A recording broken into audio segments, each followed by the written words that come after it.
What's up guys, it's Kelly and today I've got another swatch review for you. Today we are looking at the Zoya Winter 2019 collection. It is called the Twinkling collection and it features 12 different nail polishes. If you guys haven't heard of Zoya, they are a mainstream salon brand that is known for being 10 free, which means free of 10 of the harmful chemicals that are found in nail polish. They're also vegan. So yeah, pretty good brand. Let me show you guys the swatches and then I will tell you my thoughts on it after roll footage. So as always, I'm using base coat underneath all of my swatches to protect my natural nail. Today I am using the Cuccio base coat, which I will link down below. So first up in this collection, we have the shade Enza, which is a really beautiful medium beige nude cream shade. And this one actually had really incredible opacity. It was pretty much opaque for me on the first coat. I ended up throwing on a second just to show you guys, but Zoya has a really incredible formula for nudes and I think they always do an incredible job with it and they have a really nice range. And I'm just so excited to have this one because I love every nude that Zoya comes out with, to be honest. Next up we have the shade Cade, which is a really beautiful glitter topper that features little gold glitter shards as well as larger silver holographic shards. And wow, what a stunning color. You could definitely build this up to be full opacity, but I'm just showing you one coat over Enza just so you can see what that looks like as a topper. And the holographic shards in this really shine through so nicely. This was an indirect lighting and you could still definitely get that holo, so it's very sparkly and very beautiful.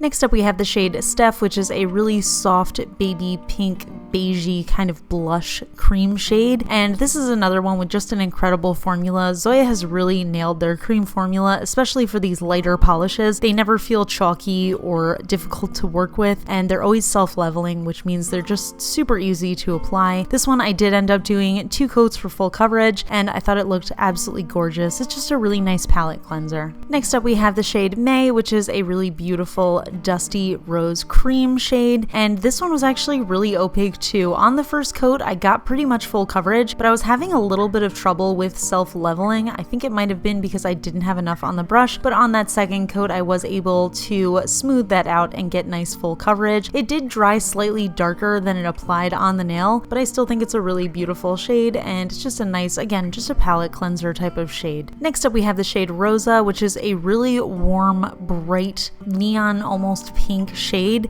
that features a very cool toned pink, almost fuchsia shimmer in it. And this was another one with incredible opacity, but I did want to throw on a second coat, and I do think the color got a little bit deeper and more vibrant with that second coat. And wow, it's such a gorgeous shade. I'm honestly so confused as to why this is a Christmas color slash winter holiday color, but I have given up at this point and I'm starting to accept that this is a color that just seems to come out every winter. And I mean, honestly, it's really beautiful, so I don't mind. Next up we have the shade Tanya, which is a really bright cherry red cream shade, and you definitely can't have a winter collection without having a classic red in it, and this one is really nice. I find that most red shades tend to have more of a crelly slash jelly type formula, and this one was a very solid cream, so if that is something that you're looking for and struggling to find, I highly recommend this one. It applied so smoothly and nicely. Again, it was pretty much opaque in one coat, but I am showing you 2 for full coverage here. Next up we have the shade Gabby, which is a really beautiful dark, almost eggplant colored cream purple, and this one was really nice too. I had a little bit of trouble with self-leveling on this one. Again, I just feel like the formula was a little bit thick. This one was patchy on the first coat but did give me full coverage in the second, but like I said, it was a little bit thick, so I don't think it's self-leveled as nicely on the nails as the rest of them did. You can definitely fix that with top coat, and obviously I would need to clean up my cuticle area there, but it's still a very pretty color.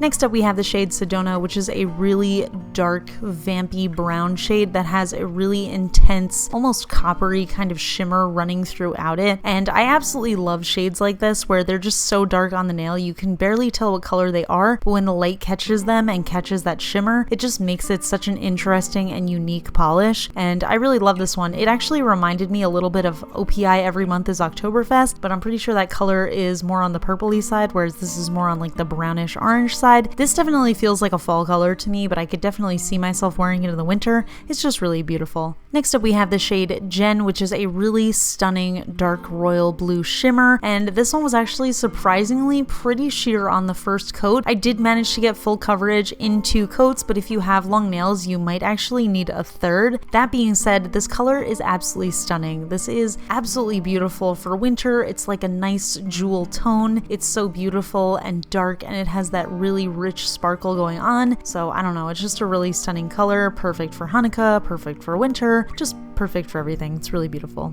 Next up we have the shade Alessia, which is a lighter blue foil type of polish, and this was another one that was slightly sheer on the first coat. I did get a little bit of visible nail line peeking through, but I was able to get full coverage on the second coat, and oh man, talk about a Hanukkah color. When I think of Hanukkah, this is the color that comes to mind, and I think this is so stunning. When I first saw it, I was like, oh man, this is gonna be a nightmare to take off, but I surprisingly didn't have any issues with it. It didn't leave any of that little foily fleck behind. It just looks so beautiful on the nail too. Next up we have the shade Tyrian, which is a beautiful medium gray cream shade, and oh man, I was unreasonably excited for this one because I absolutely love wearing gray nail polish, but I feel like most mainstream brands only make light gray nail polishes, and now I have this like darker medium gray. This one actually dried a little bit darker on the nails than it looked during application. I am doing 2 coats here for full coverage, but this to me is the perfect winter gray. It's so beautiful and dark and dusty, and I just love it. And last but not least, we have the shade Jet, which is a silver foil that contains silver shards in it. And when I saw this in the bottle, I wasn't thrilled. You guys know I don't really love chunky polishes, but this one I actually ended up loving for 2 reasons. One, because as I was applying it, I realized it dries to a matte finish, which I think makes it so awesome. And 2, it's not actually a shimmer, it's more of a foil, so it doesn't leave this sort of chunky feeling. It actually lets the glitters shine through on their own right, and I just think that looks really interesting. It's definitely very unique. I love when Zoya pushes the envelope like this and tries new types of formulas and colors and textures like this, and I don't know, I really like it. I think it's so interesting and weird. So yeah, honestly really excited about this. I love winter shades, and I think Zoya does an incredible job of capturing that sort of winter rich jewel tone kind of vibe, and I think they did an amazing job with this collection. I also love the more unique shades that they are branching out and doing, so I love seeing those. I hope to see more. I think they're all really exciting. So these polishes retail for $10 USD each on the Zoya website, which I will link down below. They're also available at any authorized retailer that sells Zoya. So yeah, that's it for this video. I hope you guys enjoyed it. Give it a thumbs up if you like my swatch and review videos. Leave me a comment below letting me know which color is your fave, what you think of this collection, and if you're planning on picking any up. And if you're not already subscribed to my channel, please consider subscribing because we can have fun together and it'll be fun. Alright, that's it. I'll talk to you guys later. Bye! So fun fact, if you guys haven't noticed, I know it's a subtle change, but I did change my hair from that sort of peachy orange color to this sort of golden